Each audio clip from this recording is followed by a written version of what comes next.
Welcome to English Through Stories. I'm James, and today you are going to learn how to call in sick to work in English at 3 different levels. By the end of this episode, you will know exactly what to say, whether you are a complete beginner or an advanced learner ready to sound like a native speaker. Let's get straight into it. Today's scenario is calling your boss to say you are too sick to come into work. This is something that makes a lot of English learners nervous because it is a real phone call with a real person, and you have to get it right. We are going to do this 3 times, A1, B1, and B2. Let's start with A1. Level A1, beginner.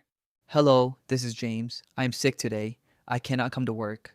Oh no, are you okay? No, I have a fever. I need to stay home. Okay, feel better soon. Thank you. Goodbye. Simple, short, clear. That is A1. Now let's do the same call at B1, intermediate level. More natural vocabulary, a more realistic conversation. Level B1, intermediate. Hi, this is James calling. I'm really sorry to call so early, but I'm not feeling well today and I don't think I'm going to be able to come in. Oh, I'm sorry to hear that, James. What's wrong? I woke up with quite a bad fever and a sore throat. I've been feeling rough since last night, honestly. That doesn't sound good. You should definitely stay home and rest. Thank you for understanding.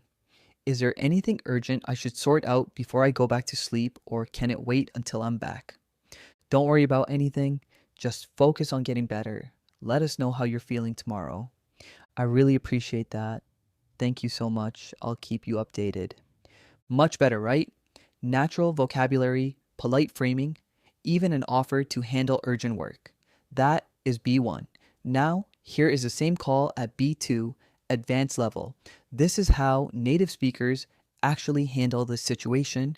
Level B2, native speed. Hey, it's James. Really sorry to be calling you first thing, but I'm feeling pretty awful this morning and I honestly don't think I'd be much use to anyone in the office today. Oh no, what's going on? I think I've come down with something. I've had a raging fever since last night and I can barely get out of bed. Not ideal timing, I know, especially with the Henderson project going on. Don't even worry about that. Honestly, the last thing I need is you coming in and giving it to everyone else. Ha! Fair point. I've already flagged the most urgent stuff to Mike just in case anything needs to be turned around today, and I can keep my phone on if anything genuinely can't wait. James, seriously, just rest. Mike's got it covered. Check in tomorrow and let me know how you're feeling. Will do.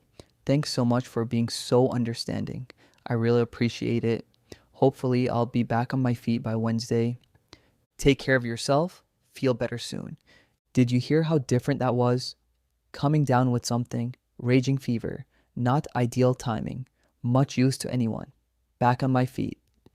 These are all authentic native speaker expressions you will never find in a textbook.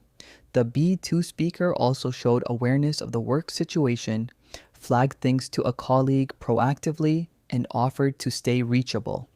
That is what advanced professional English sounds like. Here is your takeaway.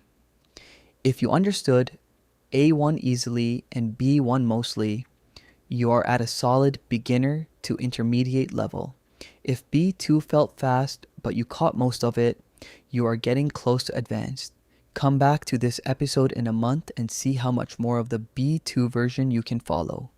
That improvement is your progress. Keep going. I will see you in the next episode.